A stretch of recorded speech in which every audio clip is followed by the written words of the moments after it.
কবুতরের রোস্ট আমার মনে হয় most underrated item, must try item এটা। আসেন উপকরণগুলো দেখে নিই। সবার আগে আম্মু আস্ত একটা আদা, আস্ত একটা টমেটো এবং বাদাম, এখানে কাজু বাদাম অথবা কাঠবাদাম ইউজ করতে পারেন, কোনো সমস্যা নেই। এটাকে ভালো মতো সর্বপ্রথম ব্লেন্ড করে নিতে হবে। দেখেন আমাদের উপকরণগুলো টমেটো, আদা এবং বাদাম, সাথে পানি দিয়ে দিলাম। এরপরে আপনি আমাদের মেন আইটেম দেখতে পারেন কবুতর। কবুতর এখানে 3 থেকে 4টা আছে। অবশ্যই কবুতর 3 থেকে 4টা নিলে সেম উপকরণ রাখবেন। যদি বাড়ান তাহলে কবুতর আপনার হলো উপকরণগুলো বাড়িয়ে নেবেন। এই যে এখন ভালো করে ব্লেন্ডটা কিন্তু একদম পেস্টের মতো হয়ে যাবে, পাতলা, যেটা হলো আমরা পরে চুলায় যে কাজটা করব। সবার আগে প্রথম হলো পেস্টটা ভালো মতো ব্লেন্ড করে নেব। এরা কাজ শেষ। চুলায় প্রথমে আমরা তেল নিয়ে নিলাম। তেলের পর এখানে এলাচ, দালচিনি এবং লং সবার আগে তেলের মধ্যে দিলাম। এই যে দেওয়ার পরে এই যে দালচিনি দেওয়া বাকি, দালচিনিটা দিয়ে দিলাম। তেলটা কিন্তু গরম হবে হালকা, ওই সময় হলো আমরা এগুলো ব্যবহার করব। তারপর হলো সবার প্রিয় পেঁয়াজ। পেঁয়াজ ছাড়া রান্না কোনোভাবেই সম্ভব না। পেঁয়াজ একদম ভালো করে লালচে লালচে করে যেটা আমরা নিই, বা বাদামি কালার, গোল্ডেন কালার যেটা বলেন, সেটা করে নিব।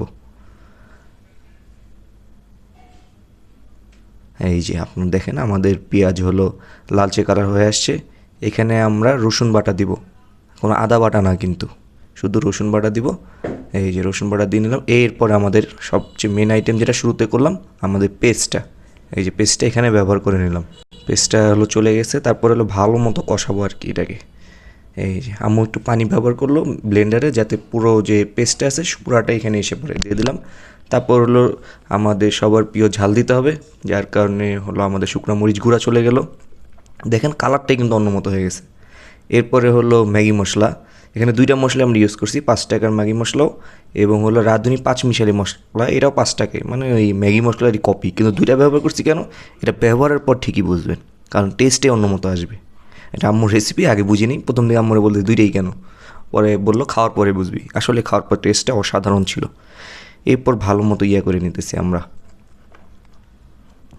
চুলায় থাকবে, দেখেন ফুটতেছে কিন্তু। তারপর আমাদের গোলমরিচ গুঁড়া এবং আরেকটা হলো ধনিয়া গুঁড়া, 2টা অ্যাড করে নেব। ধনিয়া গুঁড়া এখনও আসেনি আমাদের, ধনিয়া গুঁড়া অ্যাডটা করবে আম্মু। তারপরে হলো এটাকে ভালো মতো বাগার দেবো। এই যে ধনিয়া গুঁড়া দেওয়া হয়ে গেছে। এরপর ভালো মতো এটাকে বাগার দেবো। আপনি একটা জিনিস মাথায় রাখবেন, যখনই রোস্ট করবেন, যত বেশি সময় আপনি দিবেন চুলায় এটাকে, অর্থাৎ বাগার দিবেন, যত কষাবেন, রোস্টের মশলাটা ততই সুস্বাদু হবে। এবং মাংস সহ কিন্তু এটা রাখবেন। এই যে আমরা একটু পর মাংসটা যখন দিব তখনই বুঝতে পারবেন।